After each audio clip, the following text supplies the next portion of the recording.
1. I was born with a curse, a twisted form of pain empathy. Any injury my identical twin sister suffered would register in my own body, magnified 10 times over. Growing up, my sister Giselle became a notorious street punk. Street fights and brawls were a daily routine for her. She ran wild because she knew a fundamental truth.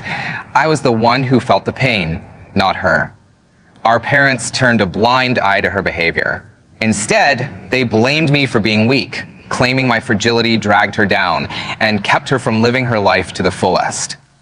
To force me to hand over my early admission scholarship to her, she stood right in front of me and dragged a blade across her own arm over and over. As I thrashed on the floor, convulsing and foaming at the mouth from the agonizing pain, my family watched with cold indifference, and my father didn't even flinch. He simply lit a cigarette and muttered, "Stop faking it, sign the waiver, and hand the scholarship over to your sister."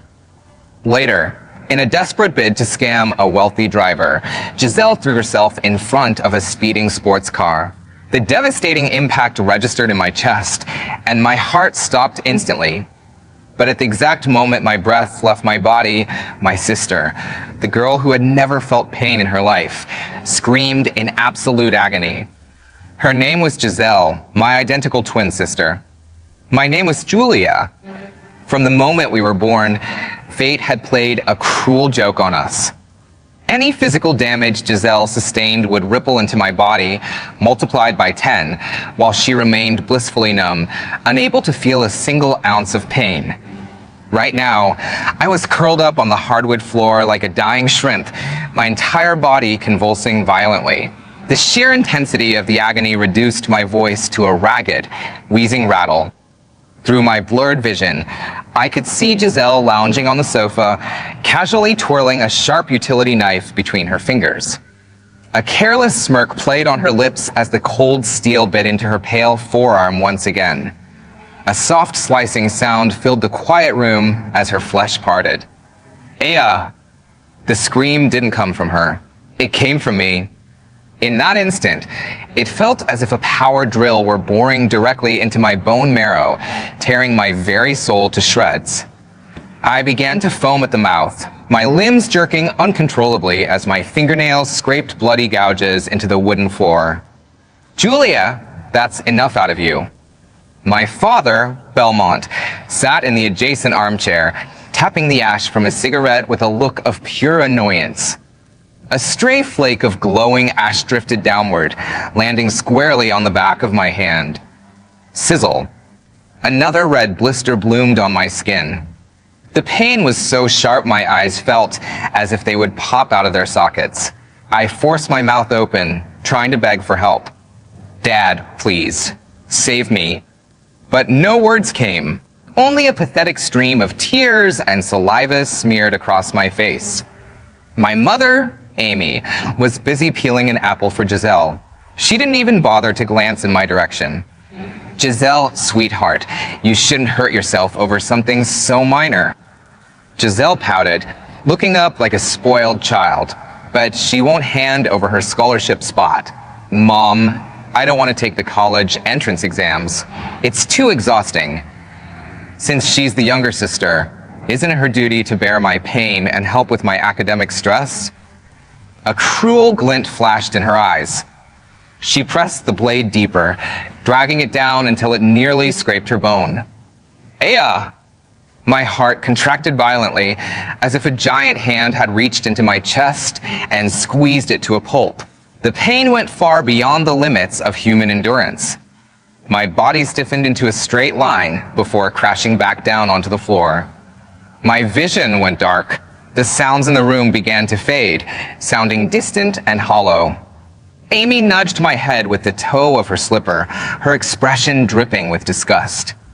"Stop acting. You've been pulling this stunt since you were a kid. Aren't you tired of it yet? Look at you, looking like a dead dog. You don't have a single ounce of your sister's courage. Giselle is bleeding all over the place and hasn't made a sound. You don't even have a scratch on you, yet you're squealing like a pig at slaughter." Yes, that was my life. because I was always the one screaming in agony. They saw me as a dramatic, fragile weakling. Meanwhile, Giselle, who couldn't feel a thing, was praised for being brave, tough, and a survivor whenever she got into street fights. They forgot that I was the one carrying the scars on my soul. My father exhaled a thick cloud of smoke, his cold face hidden behind the gray haze. Stop playing dead. Sign the waiver. Once you sign, your sister can go get bandaged up, and you can stop your little screaming show. I tried to lift my hand, try to show them that I was slipping away. My heart was fluttering wildly, completely out of rhythm. Then one final, massive wave of pain surged through my nervous system. Snap. The final thread holding me together broke. My eyes remained wide open, staring blankly at the chandelier on the ceiling as my pupils slowly dilated. My body remained frozen in a twisted shape, completely still. Seeing that I had stopped moving, Giselle walked over with an annoyed sigh. She wiped her bloody arm against my cheek, trying to force a pen into my stiff fingers. Hey, stop faking it. Sign the paper so I can go to the clinic. It'll save you some pain too. The pen slipped from my fingers, clattering onto the floor. My arm fell limp, like a puppet with its strings cut.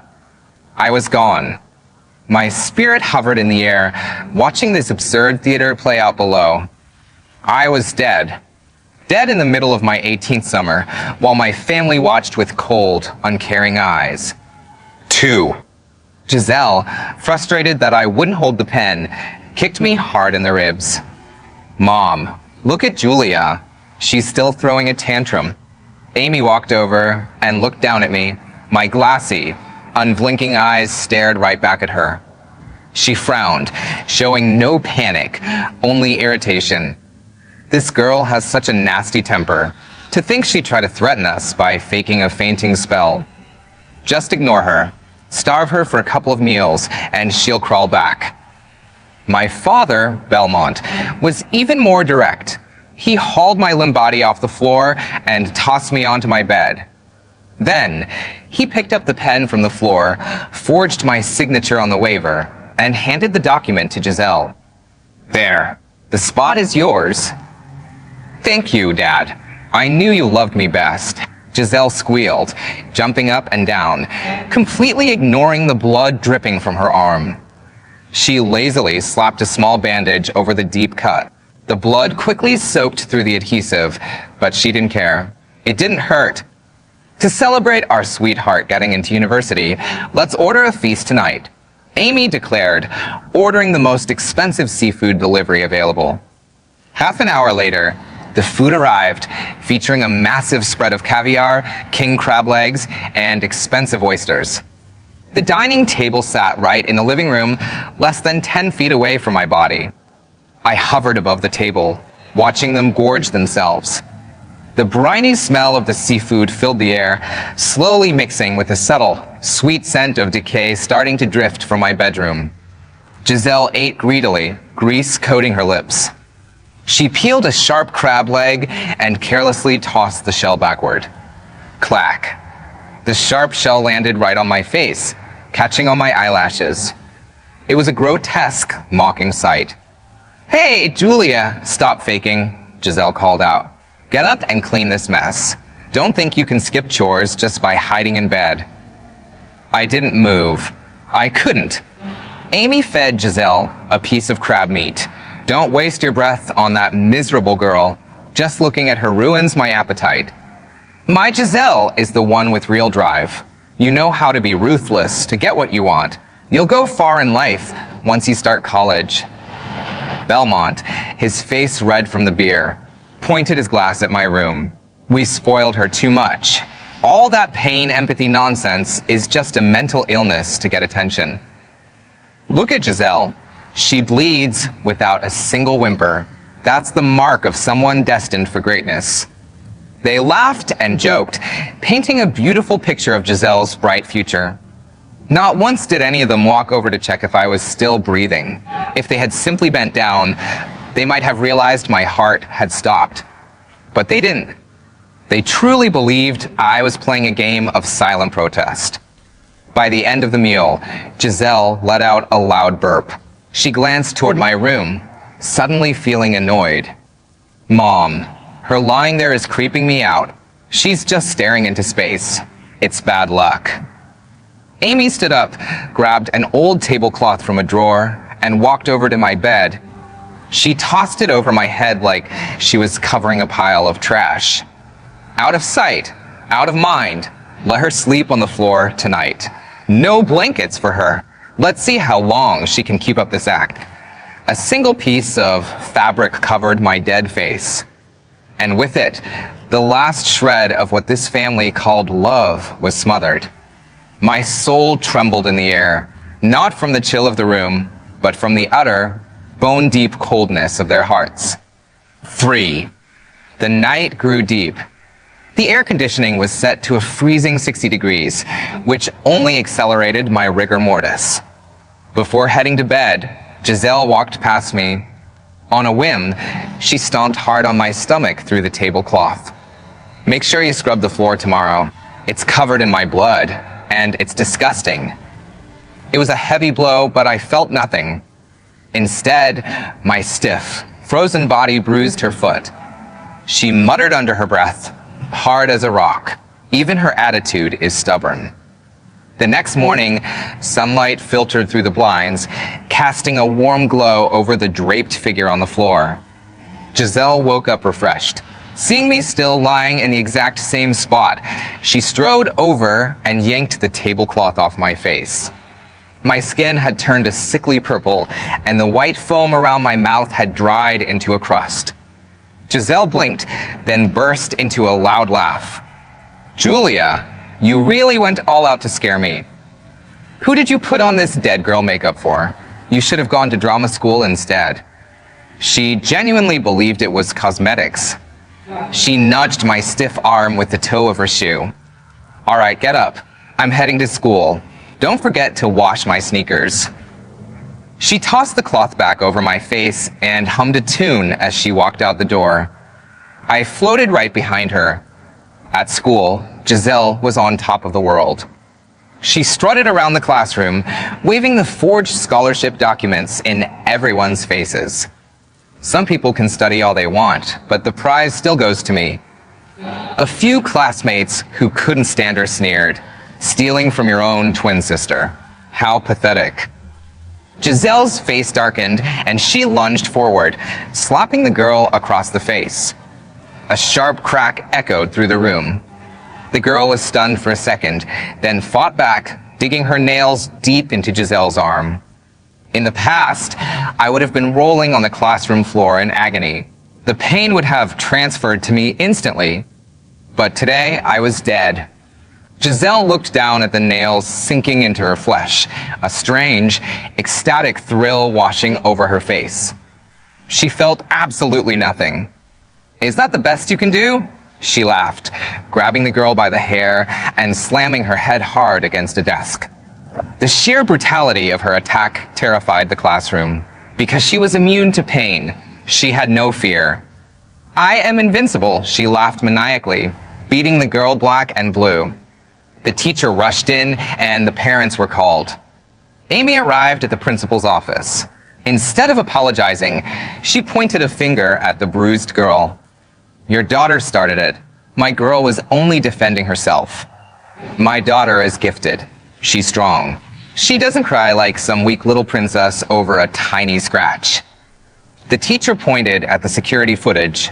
Ma'am, your daughter's attack was incredibly vicious. That's called bravery. Strength. Amy boasted, her chest swelling, unlike her useless sister, who has the backbone of a jellyfish. Mentioning me reminded Amy that she still needed my signature to finalize some school paperwork. She pulled out her phone and dialed my number. The call went through, but the phone was vibrating on our living room coffee table. Nobody answered. That miserable brat is still throwing a fit, Amy muttered, hanging up with a curse. Just wait till I get home. I'll teach her a lesson. Watching from the side, I found the entire scene laughable. They defended the abuser while dragging down the dead victim. They even mistook the silence of a corpse for rebellion. 4. That evening, Giselle and Amy returned home, with my spirit trailing behind them. My body still lay in the corner of the living room, draped under the old tablecloth. It had been over 24 hours. A faint, sweet odor was beginning to escape from the fabric, but the heavy smell of the pungent cabbage stew they cooked for dinner masked it completely. Giselle sent a picture of a limited edition designer handbag to the family group chat. Dad, Mom, I won this bag as a reward for getting into university. Belmont looked at the price tag, which was nearly $4,000. He frowned. We just paid the administrative fees for your admission. Money is a bit tight right now. Giselle immediately threw a tantrum, stomping her feet and slamming doors. I don't care. I want it. All the other scholarship students have nice things. Amy tried to soothe her. Sweetheart, can we wait a few weeks? Giselle's eyes darted around before a wicked idea popped into her head. Mom, I heard those rich street racers have been tearing up the boulevard lately. Since I don't feel pain anyway, why don't I stage an accident? She gestured excitedly.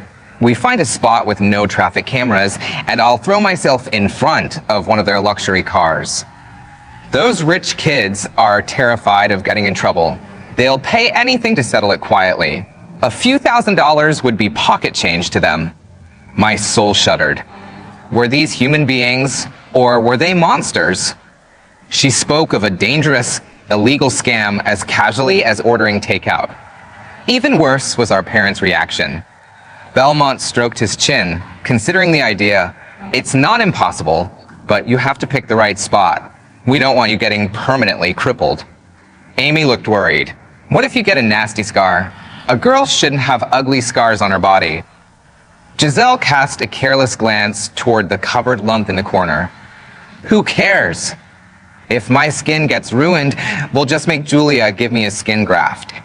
She's a useless waste of space anyway. Her skin is perfectly fine. It would be a waste not to use it. And if my kidneys get damaged, we'll just take hers. I'm the older sister. It's her duty to sacrifice for me. Belmont nodded slowly, blowing a ring of smoke. True. We've kept her fed all these years. It's about time she made herself useful. Amy smiled, her worries vanishing. All right, it's a plan then. Just make sure to protect your face. They huddled together, eagerly discussing the details of the scam. They had completely forgotten that the living organ donor they were talking about was currently a rotting corpse. Once the plan was finalized, Giselle was in high spirits. She walked over to the corner and kicked the covered figure on the floor.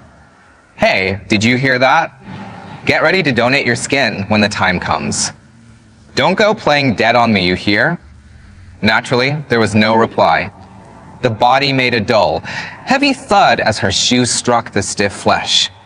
Giselle scoffed. Lazy pig, she's sleeping like a log. She turned on her heel and walked out the door to execute her scheme. Watching her leave, my soul felt a strange, intoxicating sense of anticipation. Giselle chose a secluded intersection. There were no street cameras here, and it was a popular strip for the local wealthy drag racers. She hid behind the bushes, waiting like a hungry predator. I floated above her in the night air, quietly waiting for the climax. The distant, roaring scream of a high-performance engine pierced the night. A crimson sports car sped down the asphalt like a bolt of lightning. Giselle's eyes gleamed with greed.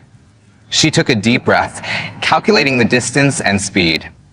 All she needed was a light graze, a dramatic roll onto the asphalt, and a massive payout would be hers. After all, Julia would be the one feeling the pain. Even if her bones snapped, Julia would bear the agony. She was used to it. For 18 years, she had exploited this connection. From childhood vaccinations to broken bones, she had never shed a single tear because every ounce of agony was instantly transferred to her fragile little sister. The headlights blinded her. Giselle lunged directly into the street. Screech. The desperate scream of burning rubber tore through the night as the driver slammed on the brakes, leaving thick black streaks on the road. but the car was moving too fast. Smash. A horrific thud echoed. Giselle was thrown into the air like a ragdoll, spinning twice before slamming hard onto the unforgiving asphalt.